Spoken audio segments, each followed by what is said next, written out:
தீர்க்க 8x⁻3/2n minus 8x⁻−3/2n is equal to 63. Okay, so இங்க வந்து என்னன்னா கணக்கு கொஞ்சம் காம்ப்ளிகேட்டடா கொடுக்குற மாதிரி கொடுத்துருக்குறாங்க. பட் நீங்க சிம்பிளிஃபை பண்ணி எழுதுனீங்க அப்படின்னா இது ஒண்ணுமே இல்லைன்னு உங்களுக்கே தெரியும். ஸோ நம்ம கணக்கை ஸ்டார்ட் பண்ணலாம். Okay, solution. ஸோ ஃபர்ஸ்ட் என்ன பண்ணலாம் அப்படின்னா சரி, ஃபர்ஸ்ட் கணக்கு எழுதிக்கலாம். 8x⁻3/2n minus 8x⁻−3/2n is equal to 63. Okay, so இப்போ நம்ம என்ன பண்ணலாம்னா ஃபர்ஸ்ட் 8 வெளியில எடுத்துக்கலாம். ஓகே, 8 வெளியில எடுத்துட்டோம் அப்படின்னா மீதி என்ன இருக்கும் நமக்கு? x⁻3/2n minus x⁻−3/2n. Okay, equal to 63. Okay, so நம்ம 8 எடுத்தாச்சு. இப்போ என்னன்னா x⁻1/2n whole power 3. Okay, minus x⁻1/2n, okay, -1/2n whole power 3. Okay,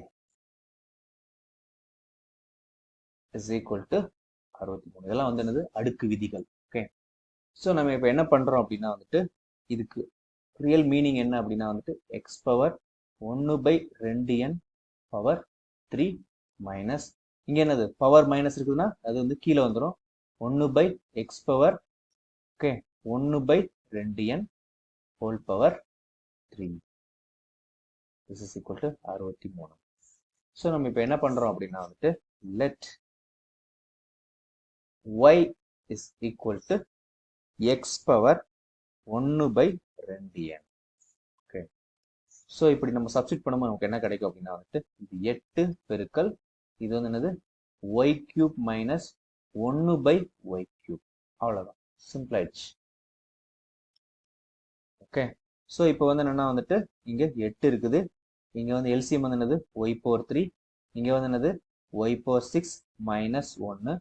okay, this is equal to 63. So நமக்கு இங்க என்ன இருக்குது அப்படின்னா 8y⁴6 minus 1. this is equal to 63y⁴3. Okay, so இப்போ என்னது இந்த பக்கம் கொண்டு வந்துடலாம் இதை. அதுக்கு முன்னாடி என்ன பண்ணலாம்? 8y⁴6 மைனஸ் இதை இந்த பக்கம் கொண்டு வந்தோம்னா நமக்கு என்னது 63y⁴3 மைனஸ் இது 1 பெருக்கல் 8 8 is equal to 0. ஸோ இப்போ நான் மறுபடியும் இன்னொரு என்ன பண்றேன் அப்படின்னா லெட் இதை எடுத்துட்டோமா, அப்போ என்னது z is equal to நமக்கு y⁴3 அப்படின்னு எடுத்துக்கலாம். ஓகே, அப்போ என்ன கிடைக்கும் எனக்கு? இங்க 8 y⁴6ங்கிறது என்னது நமக்கு? y⁴6 is equal to y⁴3 the whole power 2. Okay, so இப்போ நமக்கு என்ன கிடைக்குது அப்படின்னா 8 நமக்கு z பவர் y⁴3 தான் என்னது நமக்கு z. So z square minus 63z minus 8 is equal to 0. அவ்வளோதான், நமக்கு தேவையான ஒரு சிம்பிளான சமன்பாடா நமக்கு கிடைச்சிருச்சு. ஸோ நமக்கு இப்போ என்ன தெரியும்? 8 8 64. ஸோ நமக்கு என்னது -64 கிடைச்சிருக்குது. அதை என்னது 2 நம்பரா பிரிக்கணும். ஓகே, பெருக்கல் பலன் என்னது -64, கூட்டல் பலன் என்னது -63. அப்ப என்னன்னா 1 -64 அப்படின்னு பார்த்தோம் அப்படின்னா இது ரெண்டையும் பெருக்கும் போது -64 கிடைக்குது. நம்ம கூட்டும் போது என்னது -63 கிடைக்குது. ஓகே, ஸோ இப்போ நம்ம என்ன பண்ணலாம் அப்படின்னா இதை 8z² minus 64z plus z minus 8 is equal to 0. Okay, இந்த ரெண்டுல இருந்து நான் என்ன பண்றேன் அப்படின்னா 8z காமனா இருக்குது, அதை வெளியே எடுத்தாச்சு.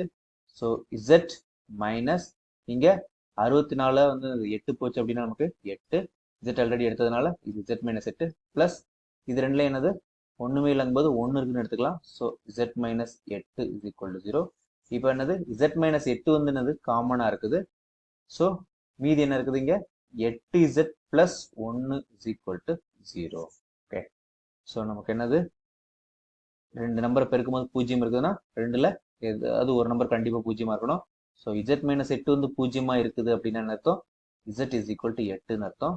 அதுக்கப்புறம் இங்க 8z plus 1 is equal to பூஜ்ஜியமா இருக்குதுன்னா என்ன அர்த்தம்?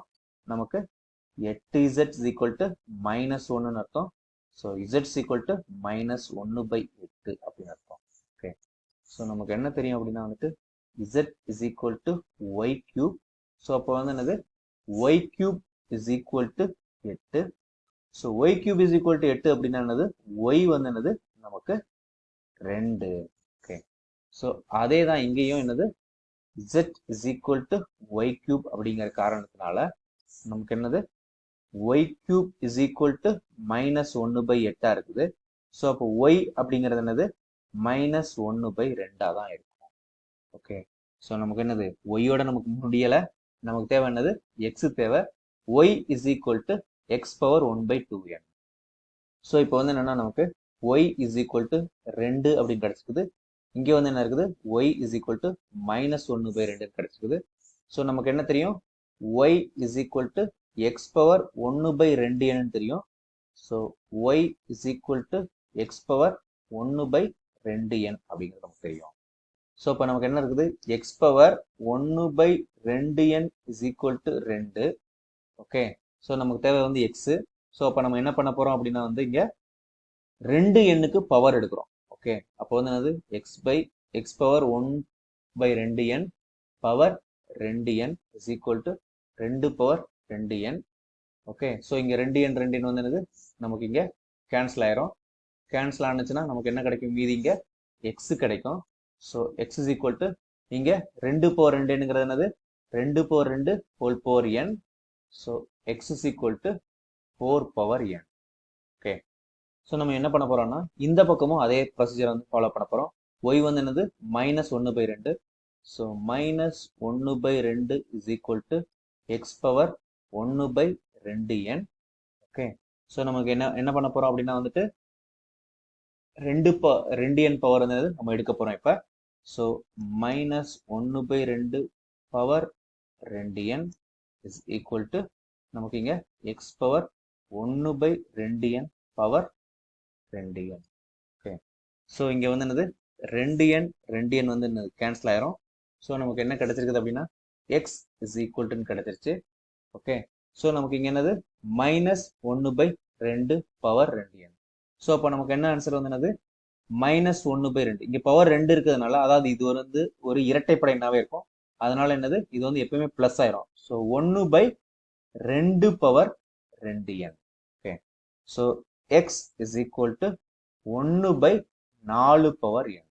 ஓகே, ஸோ நம்மளோட நெக்ஸ்ட் ஸ்டெப் என்ன அப்படின்னா வந்துட்டு இது வந்து ஆன்சர் அப்படின்னு சொல்லி நம்ம வந்து செக் பண்ண போறோம். ஓகே, நம்ம செக் பண்ணி பார்க்கலாம். ஸோ ஃபர்ஸ்ட் வந்து என்னது X is equal to 4 power n-க்கு நான் என்ன பண்றேன் அப்படின்னா வந்து எக்ஸ் பவர் 3/2n வந்து கண்டுபிடிக்கிறேன். Okay, so this is equal to 4 power n whole power 3/2n. Okay, so நமக்கு தெரியும் வந்து என்னது இந்த எண்ணும் கேன்சல் ஆகிடும் நமக்கு தெரியும். ஸோ கேன்சல் ஆச்சு அப்படின்னா என்னது நமக்கு 4 பவர் 3/2 இருக்கும். ஸோ இது வந்து என்னது 4 பவர் 1/2 பவர் 3. ஓகே, 4 பவர் 1/2ங்கிறது என்னது √4. அது வந்து என்னது 2. ஸோ 2 அடுக்கு 3 அப்படிங்கும்போது நமக்கு என்னது 8 கிடைக்கும். ஓகே, ஸோ நமக்கு இங்கே வந்து என்னது 8 கிடைக்கும். இப்போ நம்ம என்ன பண்ண போறோம் அப்படின்னா X power minus 3/2n. Okay, so this is equal to 1/x power 3/2n.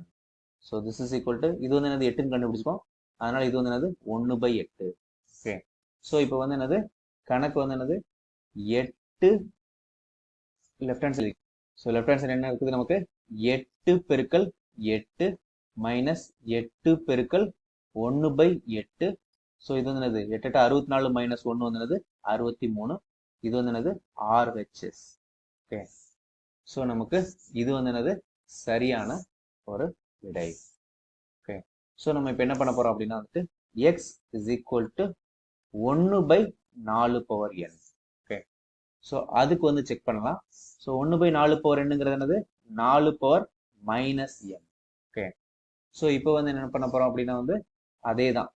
So X power 3/2n is equal to 4 power minus n whole power 3/2n.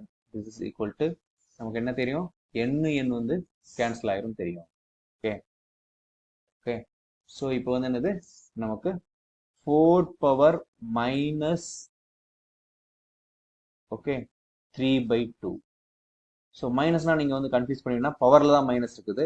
அப்போ வந்து என்னது நமக்கு 1/, தான் ஆன்சர். ஸோ நமக்கு என்னது இங்க 1/ல ஆன்சர் வரும், அவ்வளவுதான், பிரச்சனை கிடையாது. ஓகே. ஸோ இப்போ வந்து என்ன வந்துட்டு 4 பவர் 1/2 பவர் -3.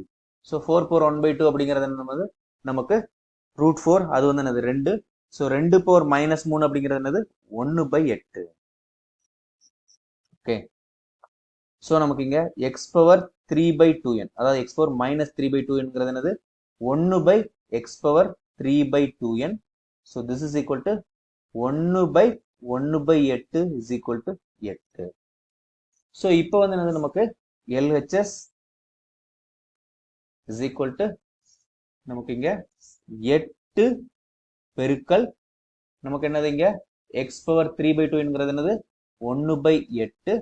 ஓகே, மைனஸ் நமக்கு இங்க என்ன இருக்குது 8 பெருக்கல் 8. ஸோ இங்க என்னது 1 minus 64. So 1 minus 64 is equal to -63. So அதனால இது வந்து என்னது நமக்கு சொல்யூஷனா இருக்காது, இது மட்டுமே சொல்யூஷனா இருக்கும். ஏன்னா இங்க வந்து என்னது நமக்கு -63 அப்படின்னு சொல்லி நமக்கு கிடைச்சிருச்சு. ஸோ நமக்கு என்னது தீர்வு வந்து என்னது ஒரே ஒரு தீர்வு தான், X is equal to 4 power n. Okay. So அதுதான் வந்து என்னது கண்டுபிடிக்க சொல்லியிருக்காங்க, அதை நாம கண்டுபிடிச்சிட்டோம். ஓகே. 1/4 பவர் n வந்து தீர்வாக இருக்காது.